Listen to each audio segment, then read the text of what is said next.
Hello students, total English के नए video में आप सबका स्वागत है। स्टूडेंट्स, जैसा कि आपने थंबनेल देख के पढ़ ही लिया होगा कि आज के इस वीडियो में हम लोग पढ़ने वाले हैं the necklace chapter. The necklace chapter से रिलेटेड जितने भी प्रीवियस ईयर क्वेश्चंस हैं, इंपॉर्टेंट क्वेश्चन है जो कि पहले एग्जाम में आ चुके हैं, इन सबको हम लोग पढ़ेंगे। ये पढ़ने से फ़ायदा क्या होगा कि हम लोग को इसका लेवल का अंदाज़ा लग जाएगा कि किस लेवल का क्वेश्चन पूछा जाता है और इसका आंसर को किस प्रकार लिखना है, क्योंकि इस बार डिस्क्रिप्टिव क्वेश्चन आने वाला आपको पता ही है, खुद से आपको लिखना है, ऑब्जेक्टिव टाइप तो है नहीं, तो आपको कैसे उसको लिखना है ये भी आपको मैं बताऊंगा। और वीडियो के एंड में मैं आपको एक गुरु मंत्र दूंगा। गुरु मंत्र मैं हर चैप्टर का देता हूँ। उसमें क्या होता है, मैं आपको चैप्टर से रिलेटेड कुछ पॉइंट्स बताऊंगा, गिने चुने पॉइंट्स। अगर आप उन पॉइंट्स को अच्छे से देख लेते हैं, पढ़ लेते हैं, so you can easily answer any question asked from this chapter. ठीक है, तो पहले भी मैं कई चैप्टर की वीडियो बना चुका हूँ। इससे पहले मैं ग्रामर पे थोड़ा फोकस किया था, एरर करेक्शन पे कुछ वीडियो आए थे, फिर अनसीन पैसेज पे बना चुका हूँ और इंग्लिश और एसएसटी की कई चैप्टर्स को बना चुका हूँ। आपने वीडियो नहीं देखा है तो आप आई वाले बटन पे जाके देख सकते हैं।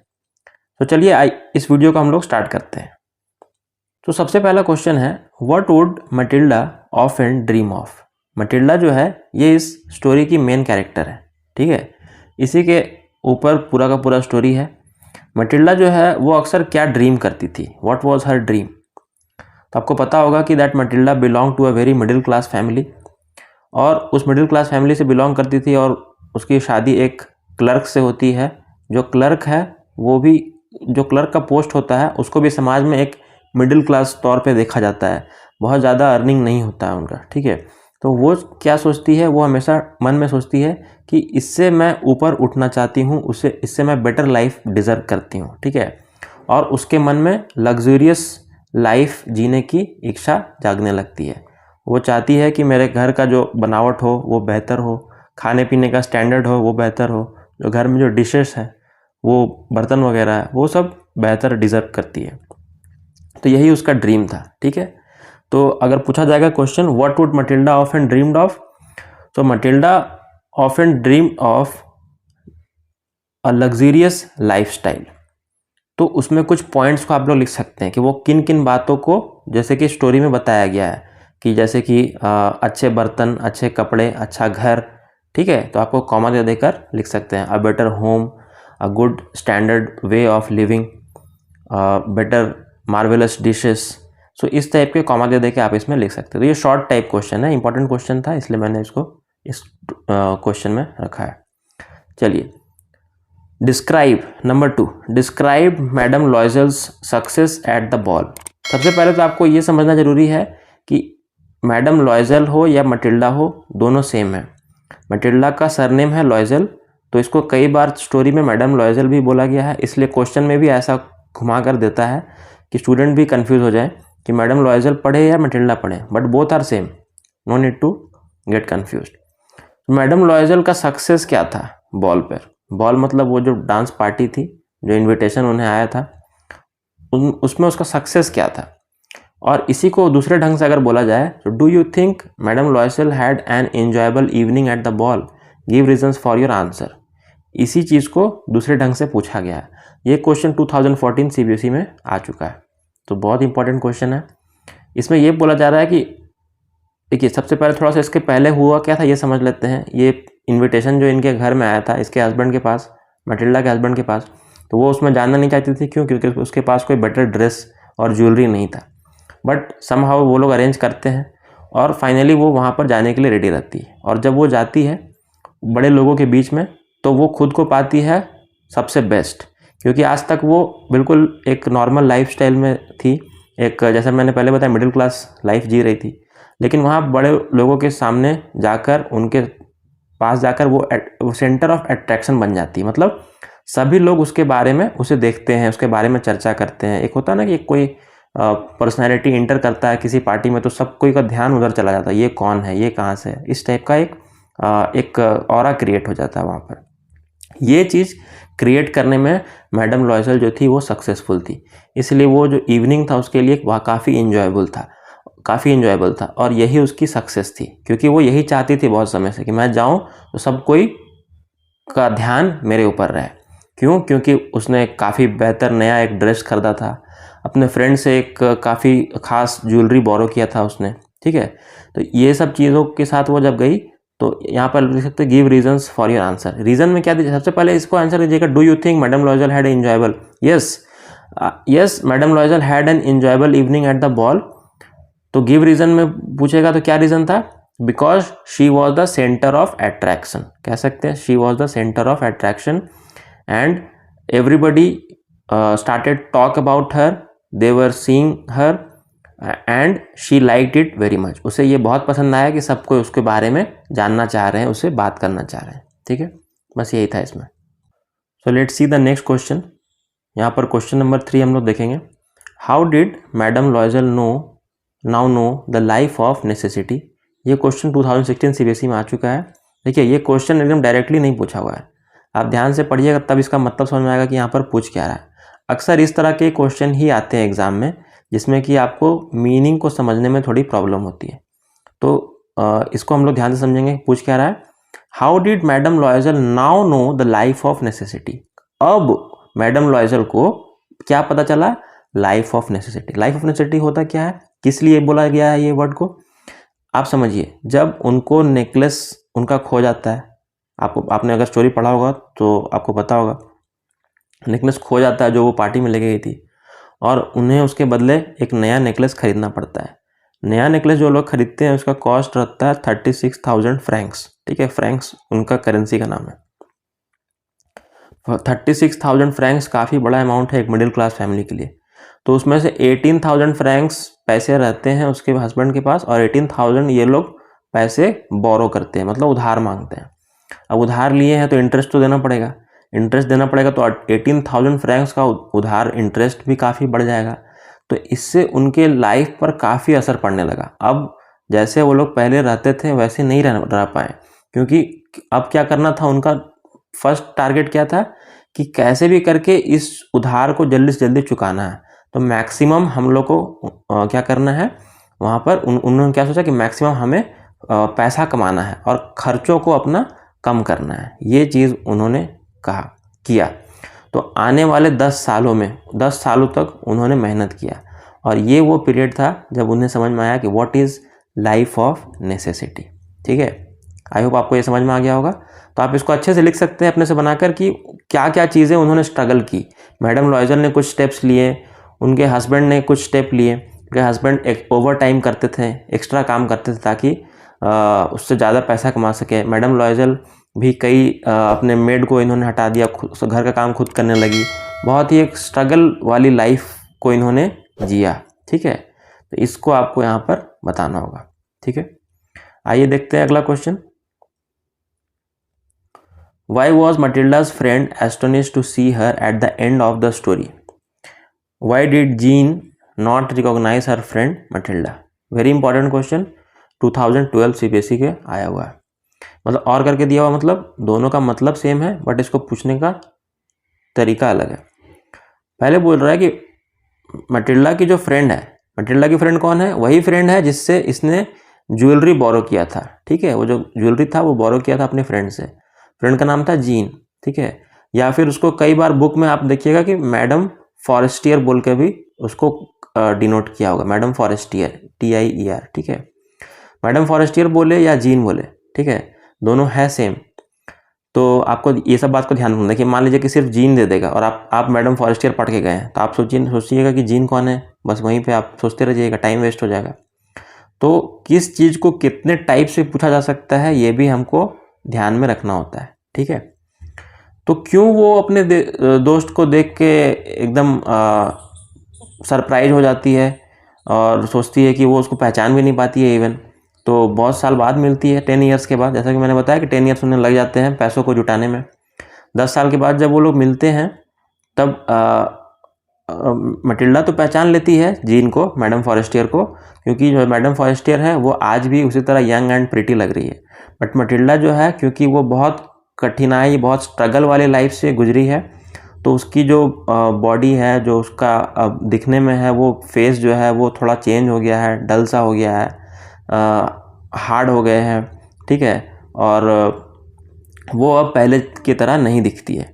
तो यही कारण है कि वो नहीं रिकॉग्नाइज कर पाती। Why was she astonish to see at the end, क्योंकि वो उसको रिकॉग्नाइज ही नहीं कर पा रही है।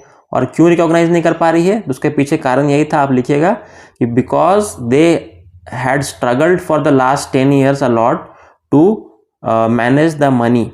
वो 18,000 फ्रैंक्स जो पैसे इनको इकट्ठा करने थे, इसके लिए जो इतना स्ट्रगल उसने किया। तो पता है ना आपको कि जब हम लोग ओवर टाइम करते हैं, बहुत ज़्यादा काम करते हैं, खाते पीते कम है, अपना ध्यान कम रखने लगते हैं, तो हमारा क्या होता है, फेस ख़राब होने लगता है, एज से ज़्यादा बड़े लगने लगते हैं। तो बिल्कुल वैसा ही हुआ था मटिल्डा के साथ, ठीक है। ड्यू टू एक्स्ट्रा वर्क या due to mental and physical burden, आप ये भी अच्छे से लिख सकते हैं। मेंटल बर्डन था, टेंशन था कि पैसा चुकाना है, फिजिकल बर्डन था कि ढेर सारा काम करना है। ये दोनों बातें हम लोग लिख सकते हैं। तो चलिए अगला क्वेश्चन देखते हैं। नेक्स्ट क्वेश्चन है नंबर 5।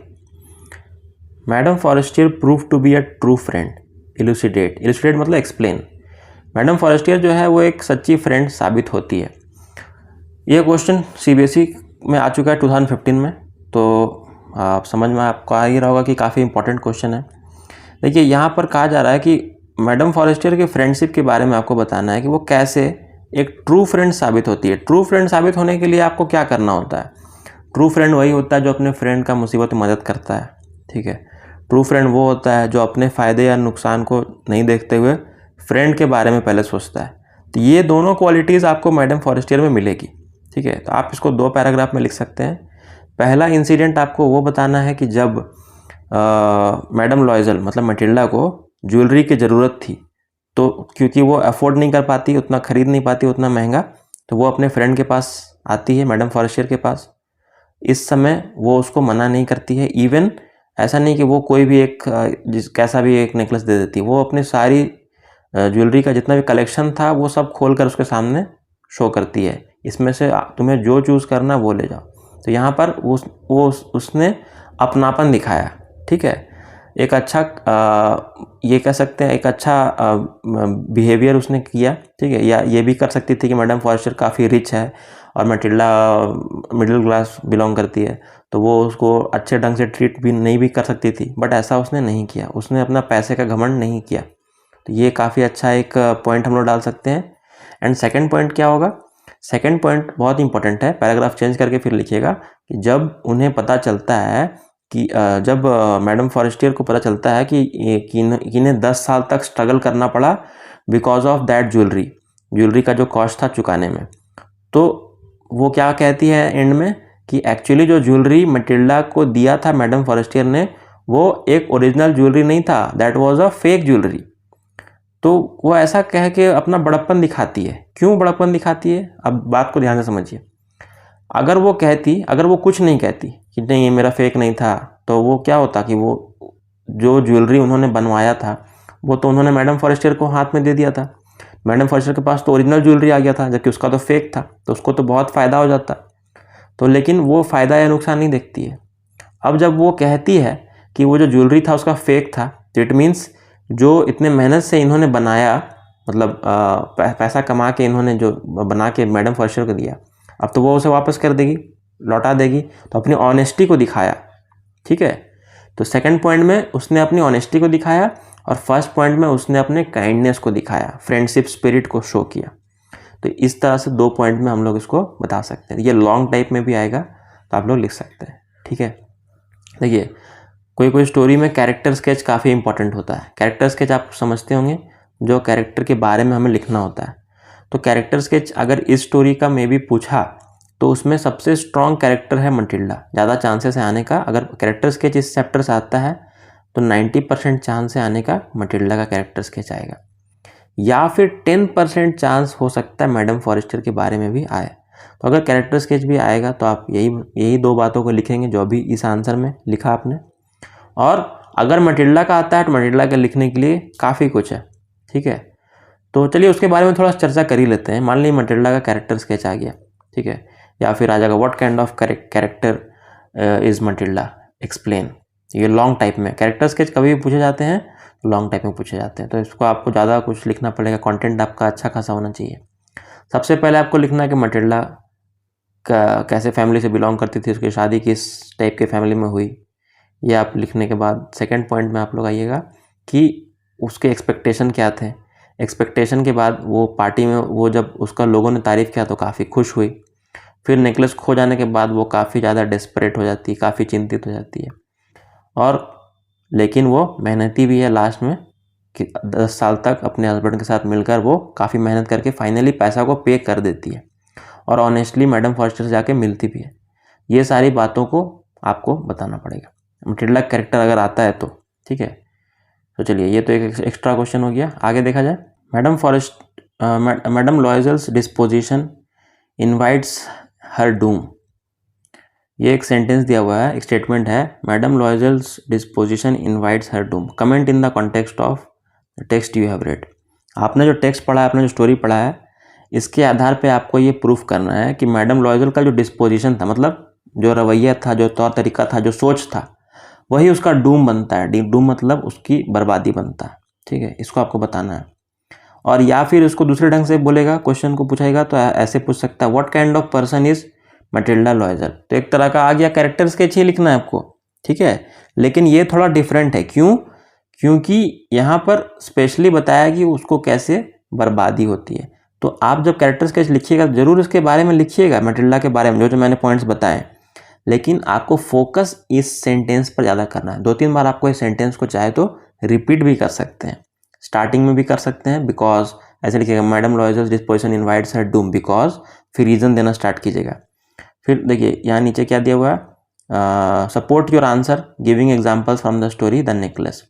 नेकलेस से कुछ एग्जाम्पल देते हुए हम लोग को इसको सपोर्ट करना है। देखिए सबसे पहले तो उसकी एक गलती ये थी कि उसको काफ़ी ज़्यादा डिज़ायर था लग्जूरियस लाइफ का। अगर वो चाहती तो पार्टी में जाती या नहीं जाती। अगर उसको जाना ही था तो जैसा हम लोग होते हैं हमें वैसा ही रहना चाहिए, ज़्यादा जितना हम लोग हैं उससे बढ़कर फेक अपने आप को नहीं शो करना चाहिए।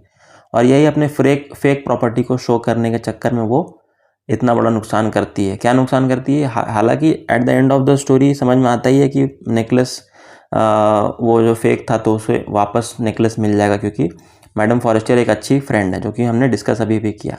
लेकिन इनके लाइफ का जो 10 साल जो इन्होंने स्ट्रगल में बिताया, जो इन्होंने झेला है, वही इनका डूम है, वही इनका स्ट्रगल है। तो ये जो इसका कारण क्या था? सिर्फ और सिर्फ मटिल्डा की जिद, ठीक है।